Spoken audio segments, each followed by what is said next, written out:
Hello friends, Grossi garden YouTube চ্যানেলে আপনাকে আরও একবার স্বাগত জানাই। বন্ধুরা, আজকের ভিডিওর টাইটেল আর থাম্বনেল দেখে বুঝে গেছেন আজকে আমরা মালতী লতা গাছ নিয়ে সম্পূর্ণ আলোচনা করব। এটা হচ্ছে মালতী লতা। অনেকে ভুলে আমরা মাধবী লতা, মধুমঞ্জুরি এবং মালতী লতা গাছের মধ্যে গুলিয়ে ফেলি। আসলে তিনটে গাছই কিন্তু একে অপরের থেকে অনেকটা আলাদা। এই গাছটি হচ্ছে মালতী লতা, যেটা সাদা রঙের সুগন্ধ ফুল হয়। এই গাছটির যত্ন পরিচর্যা আজকে আমরা আলোচনা করব এবং প্রচুর পরিমাণে ফুল পাওয়ার জন্য। নতুন শাখায় বা নতুন পাতা বেরোনোর পরে প্রচুর ফুল দিতে পছন্দ করে। গাছে অলরেডি কচি কচি পাতা চলে এসেছে। দেখুন, এটা পুরাতন পাতা, এরপরে কচি পাতা।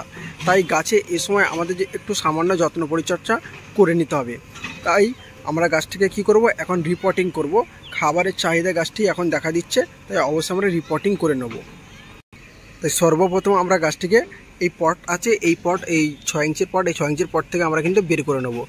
বিগত 2 বছর প্রায় এই পট ছিল এবং এই পট থেকে গাছে ফুল দিয়েছে। আপনাদের কাছে সেই ভিডিও শেয়ার করেছি। আজকে আমরা এর থেকে একটু বড় পটে দেবো। চলুন আগে গাছটিকে আমি টব থেকে বের করে নিই। দেখুন বন্ধুরা, গাছটিকে আমরা টব থেকে বের করে নিয়েছি। কত শিকড়, গাছটির শিকড় দেখুন, রুট বল দেখুন, পুরো নিচটা ভরে গেছে। এই জন্য গাছটি খুব একটা বড় হয়নি, কিন্তু ফুল দিচ্ছিল। ফুল দিলে কী হবে, গাছটির গ্রোথ থমকেছিল। এই মুহূর্তে গ্রোথ পিরিয়ডে আছে। আমরা যদি গাছটিকে বড় পটে দিই তো প্রচুর ফুল পাবে। চলুন এর আদর্শ মাটি কিভাবে কি করব আমরা দেখে নিচ্ছি। প্রথমে বলি, এই গাছের জন্য কীরকম টব নির্বাচন করবেন। যেহেতু আমার গাছটা 6 ইঞ্চি পটে ছিল, আমি আগেই দেখালাম, আমি একটু বড় টবে দেবো বা একটু বড় বালতি। আমি এই টাইপের বালতিটা নির্বাচন করেছি। এটা প্রায় 10 ইঞ্চির থেকেও বড়, এই 11 ইঞ্চির মতো হবে। আর এই যে ব্যাসার্ধ গোলটা প্রায় এটাও 8 ইঞ্চির কাছাকাছি। তো এই ধরনের একটা টবেও আপনারা এই গাছকে কিন্তু প্রতিস্থাপন করতে পারেন। তবে সেই গাছটি যদি 1 থেকে 1.5 বছর কিংবা মিনিমাম 8 মাস যদি 6 ইঞ্চি টবে থেকে থাকে, নার্সারি থেকে ছোট চারা কিনে এনে কিন্তু হুট করে এরকম টব নির্বাচন করবেন না।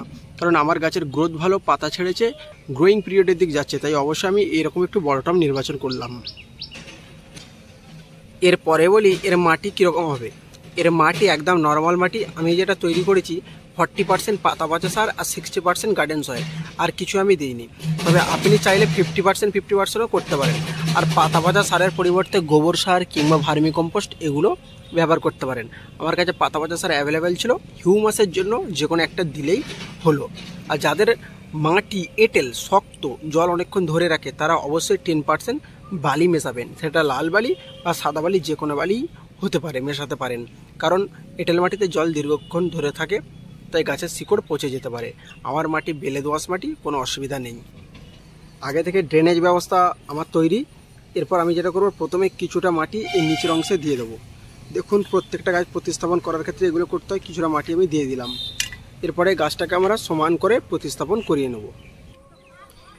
দেখুন বন্ধুরা, গাছটিকে আমরা সমান করে কিন্তু বসিয়ে নিলাম।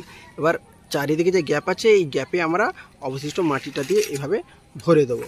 এই কাজটা আমাদেরকে অবশ্যই করতে হবে। এই মাটি দিলাম, চারিদিকে মাটি দিয়ে ভরে দেবো। এবার একটা কথা বলে রাখি, যেহেতু গাছটা বর্ষাকালে আমরা এখন রিপোর্টিং করলাম, এই মুহূর্তে কিন্তু খাবার খুব একটা বেশি দেওয়ার দরকার নেই। তবে গাছ যেহেতু আমাদের ফুল দেবে কিছুদিনের মধ্যেই, সেহেতু আমি সম্পূর্ণ মাটিটা ভরে দেওয়ার আগে তার আগের লেয়ারে কিছুটা খাবার দেবো। এই ক্ষেত্রে আমি যে খাবারটা ব্যবহার করব সেটি হলো আর কিছু নয়, হাড় গুঁড়ো। দেখুন বন্ধুরা, এটা হচ্ছে হাড় গুঁড়ো, মোটা দানার হাড় গুঁড়ো। এই মোটা দানার হাড় গুঁড়ো কিন্তু এই সময় আমাদেরকে দিতে হবে। বর্ষার জল পেয়ে পেয়ে এই গাছটি কিন্তু এই হাড়গুলো সম্পূর্ণ পচে যাবে এবং এর যে রস এটা নিচের দিকে যাবে। এতে ফসফরাস আছে প্রচুর পরিমাণ, সেটি গাছ গ্রহণ করবে। আর ফসফরাস গাছের শিকড়কে ত্বরান্বিত করবে এবং গাছে আরও ফুল আনতে সাহায্য করবে। এইটুকু কাজ কিন্তু আমাদেরকে অবশ্যই করতে হবে। এই মুহূর্তে আর অন্য কোনো খাবার দেওয়ার দরকার নেই। তবে দীর্ঘদিন যদি বৃষ্টিপাত না হয়, তার মিডিলে আপনারা একবার জৈব খাবার দিয়ে দিতে পারেন। সেটা যে কোনো জৈব খাবার দিয়ে দিতে পারেন, কোনো অসুবিধা নেই। তবে সর্ষের খোলটা অ্যাভয়েড করবেন। দেখুন বন্ধুরা, গাছটিকে আমরা পুরোপুরি প্রতিস্থাপন করে ফেললাম। এরপরে আমাদের যে কাজটা করতে হবে, অবশ্যই আমাদেরকে জল দিতে হবে। আপনারা অবশ্যই জলটা দিয়ে দেবেন। পুরো যতটা দরকার ততটা জল অবশ্যই আপনারা এই মুহূর্তে দিয়ে দেবেন। যেহেতু বড়টাও অনেকটা জল লাগবে, জল দিয়ে দিলাম। এই গেল সম্পূর্ণ প্রতিস্থাপন। এই গাছের অনেক আরও আলোচনার বিষয় আছে, তবে যেহেতু আজকের ভিডিওটা অনেকটা বড় হয়ে যাবে হয়তো বেশি আলোচনা করতে গেলে, তাই আমি পরবর্তীতে আরেকটি ভিডিও দেবো এই লতা গাছের সম্পূর্ণ পরিচর্যা নিয়ে। এই গাছ কীরকম সানলাইট পছন্দ করে, এর কি খাবার এবং এর কীরকম রোগ পোকা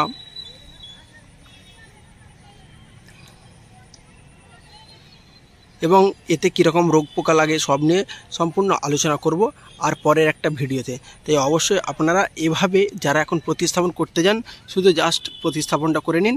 শীঘ্রই দ্বিতীয় পার্টের ভিডিও আসবে, আমরা অবশ্যই চ্যানেলটিকে সাবস্ক্রাইব করে রাখব। তাই যারা এই সমস্ত ভিডিও দেখতে চান অবশ্যই চ্যানেলটিকে সাবস্ক্রাইব করে রাখবেন, আর ভালো লাগলে বেশি বেশি করে শেয়ার করবেন। ধন্যবাদ।